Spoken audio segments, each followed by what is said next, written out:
Alright, that should definitely do a little bit there, here and there, okay.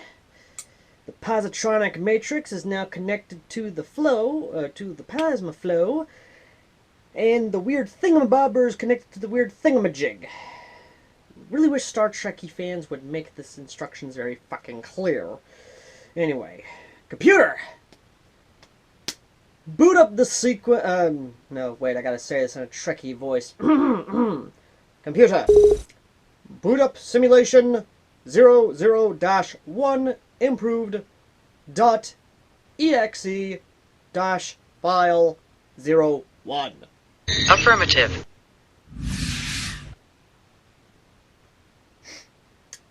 Alrighty then.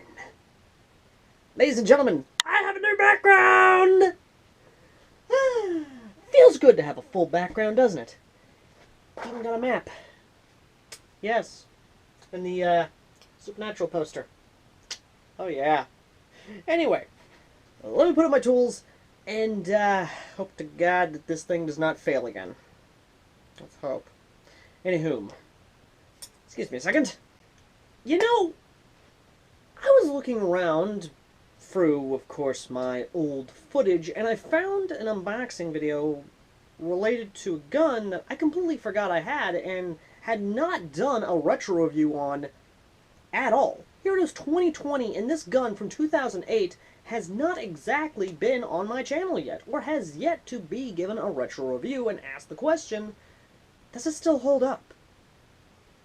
And well, folks, I say it's time we give this gun the fanfare it deserves. Because, ladies and gentlemen, 2008 is actually a pretty big staple in Airsoft's history. Now, the gun might be older than 08, but the serial number on it says it's from 08. So, let's take a look at 2008 and kind of ask the question if this gun, released during that time period, is still a viable option today in 2020. And, depending on if this video is dated or not, if the gun is still being produced as is. But why don't we go ahead and just kind of back up a bit and kind of get the information out that I understand of what Airsoft was like in 2008. 2008 was kind of a big year for Airsoft because we were just starting to see startup companies as well as big name companies that we know now as the staples they are now because they were just starting out in 08. Sistema is kind of one of those companies that was just starting out in 08. I can remember clearly watching the video from Red Wolf Airsoft, actually, well, not really watching it when it was released in talking about the Sistema, but Airsoft really started kicking off in 08 if you think about it. After 2008, a lot of big things were happening in Airsoft. We had a lot more gas blowbacks. We had a lot more innovative AEGs. Tokyo Marui was releasing innovative guns that was making everyone and their mother basically saying this. Margaret, bring in some biscuits. There's some newfangled shit going on in here. And as much as I want to say that, yes, 2008 was the best year for Airsoft, that will be a lie in itself, because anytime Tokyo Marui releases something absolutely innovative, then that particular year that innovation has been released was the best year for Airsoft. So that statement is kind of emptied in saying that. However, in terms of this particular gun, the information on it is actually pretty scarce. And whenever I asked you guys, whenever I asked on Facebook or any other Airsoft groups about the gun and sort of what it was like in 08, either the information was sporadic and incoherent, or there was just no answer at all. And I think that's kind of sad, to say the least. But, ladies and gentlemen, I kind of want to take a moment and look at this gun, because if the information is to believe that I understand, this gun came out well before the King Arms Thompson, and was the only Thompson we had on the market besides the Tokyo Marui Thompson. And looking at it, we can actually see a good comparison of what we have now compared to what we had back then. So, ladies and gentlemen, today's retro review gun is none other than the 2008 Cybergun Thompson AEG. And I'm going to say this now, 2008 box art is a hell of a lot better than modern box art nowadays. I mean, look at this. You have, of course, the Thompson. You have that military right there. You have the Thompson signature. You have that 328 FPS. We will definitely test that. You have the fire effect coming out of it. And the gun itself is actually pretty good. You have, of course, the standard logo, which is still, of course, there. And looking all around the box, there is a lot on there. Of course, you have the copy and pasted Thompson right there with the whole thing. You have a lot of warnings. You have a lot of stuff, and it is battery powered. And it's just hilarious, to say the least, because this gun, and before you say anything, hell no, I ain't throwing away this box, because this box is a collector's piece by this point in time, I think. But let's just go ahead and open it up and see what you get. When opening the box itself, you get actually something pretty cool. You get a instruction manual, which we will get to in a second. You have the Thompson itself, which is fully encased in this styrofoam as a whole. And right over here, you're probably seeing this. This is for a drum mag, but this is the straight mag version. We'll get to that in a bit. There would be a battery, a charger, safety glasses. Yes, safety glasses, which were those big industrial safety glasses that you get in shop class or chemistry class. And a sling, essentially. But all those have been lost to history, of course. Now, what I really do like is that this is just honestly kind of cool, because it's interesting. The magazine you get is a polymer midcap. We'll get to this in a second, don't you worry. It's a polymer midcap, and it has a follow-through, meaning that the BBs are going to be fed all the way through to the last one, which is honestly kind of cool for 2008. Again, you're more than welcome to let me know in the comments section if we actually did have magazines back in 2008, or at least midcaps in 2008, that did feed all the way to the last mag. Again, I'd like to know. And then finally, what you're here for, the Thompson itself. And of course, a primitive unjamming rod slash feed. Literally, this is the primitive unjamming rod of the past. Before we even get to the gun itself, I just want to take a moment and look at the manual. Because the manual has pictures that look like it was taken back in the very early 2000s. I'm talking 2001. Because if you look at them, you can see the hop-up wheel is actually discolored to be a white color. And the way it's looked is that this version is for the drum mag version, not the stick version, which means you can actually see how the drum mag would have been loaded. The drum mag would have been loaded from a front and then poured in, and then the BB's poured in, and it just kind of winds the way it is. Now, I don't have a drum mag version yet. I am wanting to get one so we can actually do so we can do a review on that one as well and sort of see the comparison. Or at least have a drum mag for this one, because the midcap it has, if I'm to research correctly, is anywhere between a 120 to a 30 round midcap, I think. But what I do like is that it does give you this nice little bit of the sight. The rear sight is up, down, left, right, adjustable. The front sight is fixed. And a lot of it's just interesting, to say the least. I'm not going to lie. Now, I'm trying to find a copyright on this to actually see if this is from 2008, because the majority of these manuals would have a copyright on it to let you know, yes, this is from 2008. However, I am not seeing a copyright, which is sort of sad to say the least, because that would actually be good if they did do a copyright on this sort of thing. That way we can actually see it. But we do see the France location, which that's kind of cool, actually. No, I am not seeing copyright of any sort on this, so that's disappointing. But the manual itself is, once again, still kind of cool that it's set up in this weird, like, cheap way, but at the same time very informative. It's in France, it's in English, Francais, parlez-vous français, and of course, habla español. Or Spanish, more or less. Either way, though, let's get to the gun itself, because I think we've known the manual long enough. Itself is all polymer. Even the gearbox, ironically enough, is all polymer. Even the trigger is polymer. Except, of course, for a few key items, which, of course, is the little arms on the gun itself, and the screws actually holding her together.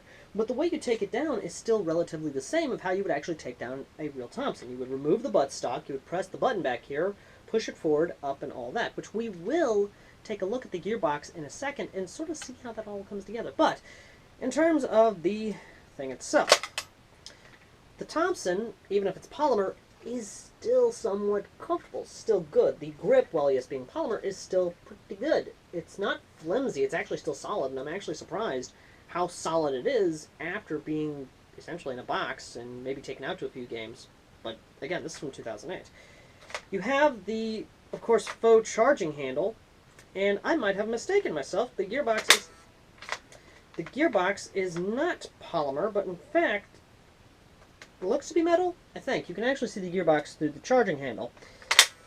The charging handle itself is polymer. The magazine, once again, is polymer. And everything else about it's actually really nice. It really is. You can see the hop-up wheel right there, which is a staple now in airsoft here in 2020, especially with a lot of modern Thompsons, but might have not been. The grip doesn't feel as big and I can actually get my hand all the way around it. It's a much smaller grip compared to what we have now. Now the buttstock, how you would get the battery in here is, well, rather interesting to say the least. The way you would do it is you would lift up this little switch here and just, I'm not joking here, you would, if I can get it, you would lift it up like that and just pull it off. And right there you have your small Tamiya. And there is a good amount of space in there for it being an old gun, which means you could, if you wanted to, I don't know why you would, you could actually replace the gearbox with a full metal gearbox and have a LiPo running on it. Why you would, I don't know. Let's get this back on there, lock it down. But once again, the sight block is actually nice, and actually clicks. There's a very distinct clicking sound in there when you actually adjust the sight block. I don't really have a lot to say about this outside of course, you have your fire and you have your semi-auto, which actually pulling the trigger, I want you to listen.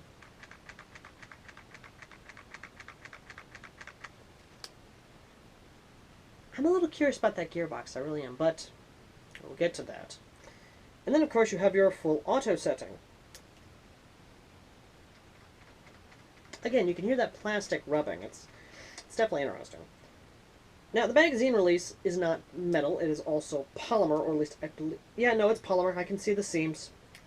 The entirety of this gun is polymer except for this and this, which is not a fixed sling mount like you would have on the Thompson, especially this right here being free and wobbly.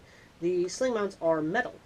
The barrel inside of it is metal also, and what's actually interesting is that these are still being produced today, not by Cybergun, but by, of course, Well. And Crossman. Yeah.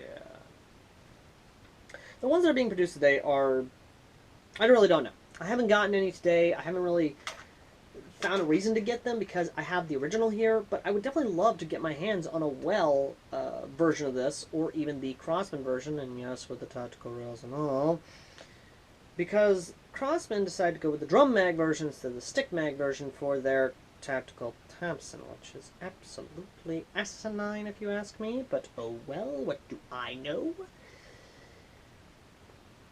But the fact that we have an original here is actually still pretty nice. I'm not gonna lie. I mean, there's not a lot I can say about this outside of how amazing it is, how far we've come in airsoft. But with that said, let me go ahead and just put this out of the way. This will not feed modern magazines pretty well. Now, before I get you guys asking why, let me go grab a modern Thompson mag and I'll explain it. Now, what I mean by it won't feed out of a modern Thompson mag, let me be more specific. It will not feed out of a high cap pretty well. The way the system is designed, it's designed to feed specifically mid caps for some reason. I don't know why. I just don't. Don't ask me why. But, pulling the magazine out, which is a little bit thick, a bit of a thick boy, let me show you that. When comparing the two modern magazines, you can see a stark difference. The feed lips, which of course are these right here, are a little bit wider on this one than they are on this one.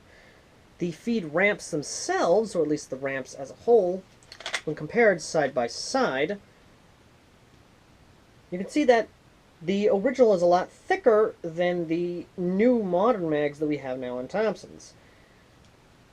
It's definitely interesting to say the least what the Thompson mags were like in 2008, especially this one compared to what we have nowadays. But I've basically said what I could. Let me just put the magazine in the gun and I'll explain why it's going on.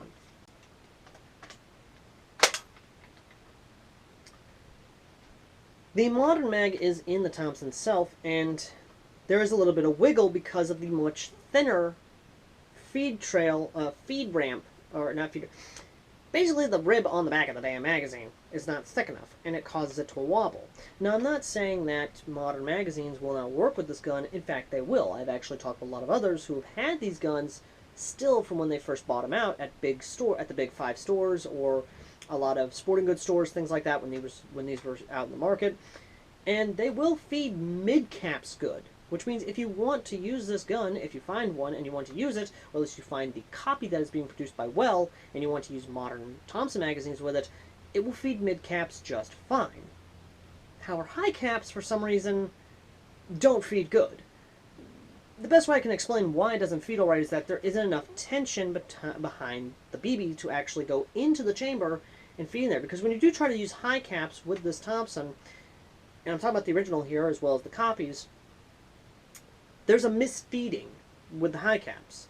As with the mid caps, there is no misfeed because of the spring tension that is actually pushing the BBs into the chamber itself. Again, it's a little weird, I know, but the best way to explain it is that it doesn't like high caps all that much. The best way I can describe it is that it's because, or at least from my explanation I can give, is that it's because of the wiggling, the looseness. It's because that it doesn't get a full, perfect seal with the actual feeding mechanism from the magazine itself. There isn't the perfect gap for the BBs to actually go into it. Again, I can't explain it. I really can't. And of course, a good way to explain it is that just like that, just drops free. There's not a lot of, yeah. Anyway. Enough of my gabbing. Let's actually load this up with BBs, get the chrono readings, get the range out of this thing, and see if this has still got kick after a long time. Can it actually compete with modern airsoft guns? Let's go find out, shall we? Alright, we have the chronograph here, and of course we have our very old Thompson here. Not really old, I guess. It's old in the sense of, well, it's from 2008. So, magazine's loaded up. It is on semi-auto. We are going to fire a couple rounds to see what the FPS is out of this. Now understand this is hooked up to an 11.1 LiPo, so we're going to see if performance actually changes. So, let's see that, shall we?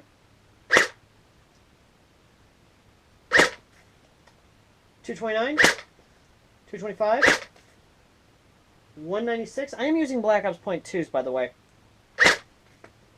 225, 191, 193, 224, 226, 191, 223.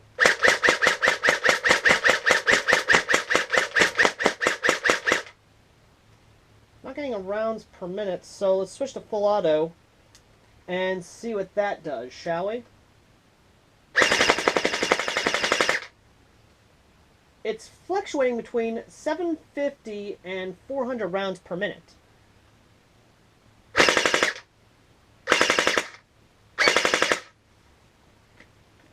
And just to make sure the last round fired. Nope, it's just the old magazine just having feeding issues.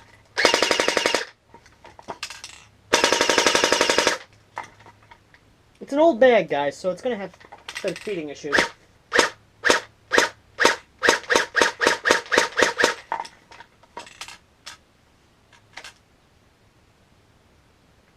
So it did not feed the last two rounds, but it's good to know that it actually works still relatively well, even today. Anyway, let's load up the 30-round magazine and take it outside and see what distances we're getting with it, shall we? So we have the run cam on here, yes, the cattywampus, what have you. Anyway, Now this is a little bit of Black Ops .2s because I believe .25s might be a little bit much for this. So let's turn on. Hold on. So with the safety off, I'm just going to point out in this direction, and I'm going to see what we're getting. I don't know what the run cam footage is a little off, but we'll see.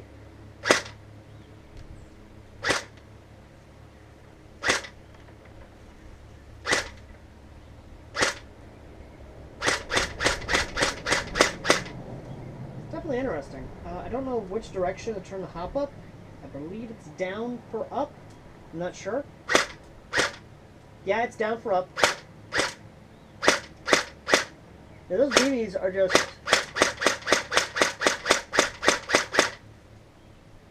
Let's try full auto.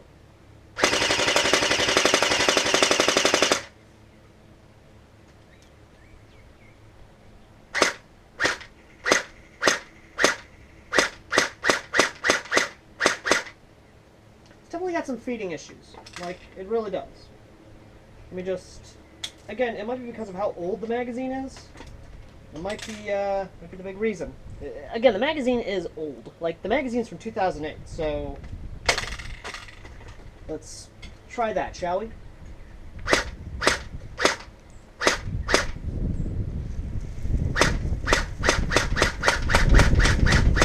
There it goes.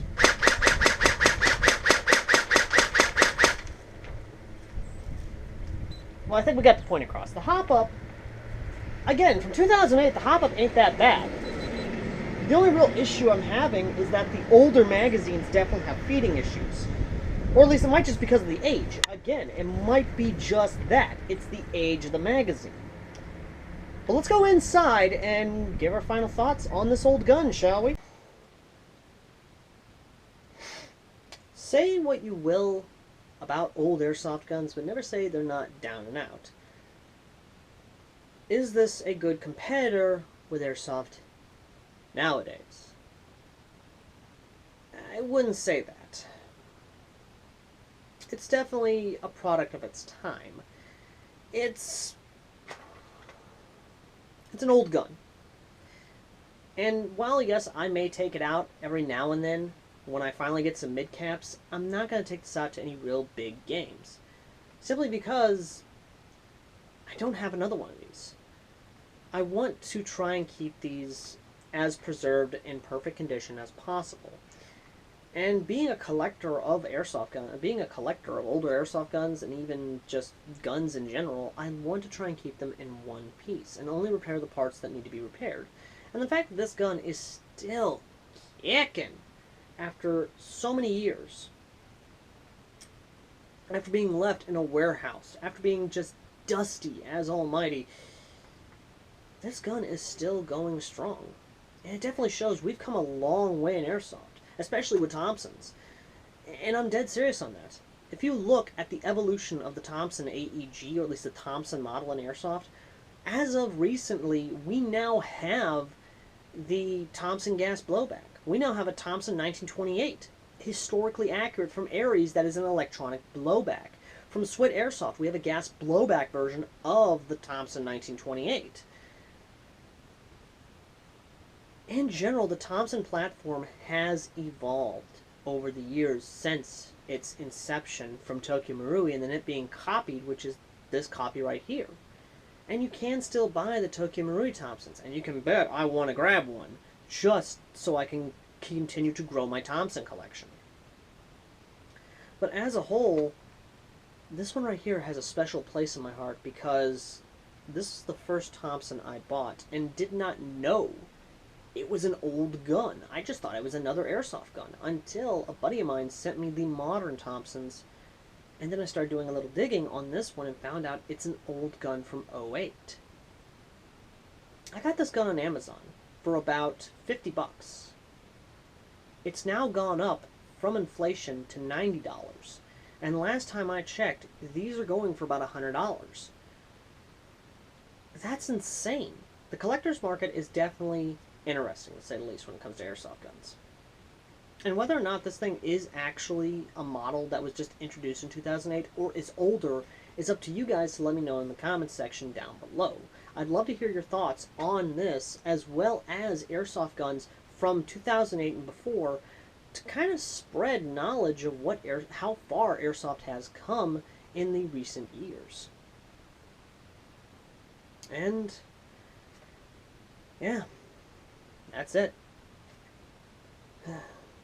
Thank you, ladies and gentlemen, for watching. As always, I've been AirsoftAL, the common man's airsoft who talks about old guns to spread some knowledge to you. And would you kindly consider liking, subscribing, and donating to our PayPal? It's our PayPal donators that allow people like us to do what we do. And I'm not gonna lie, I would love to buy more old guns, or at least old guns that are still being produced today. And I'd love to hear in the comments section exactly if you have an old airsoft gun. If you got an old airsoft gun and you want to talk about it, let us know in the comment section down below, and I might actually do a video featuring those comments, or at least talking about those comments. And yeah, that's about it, folks.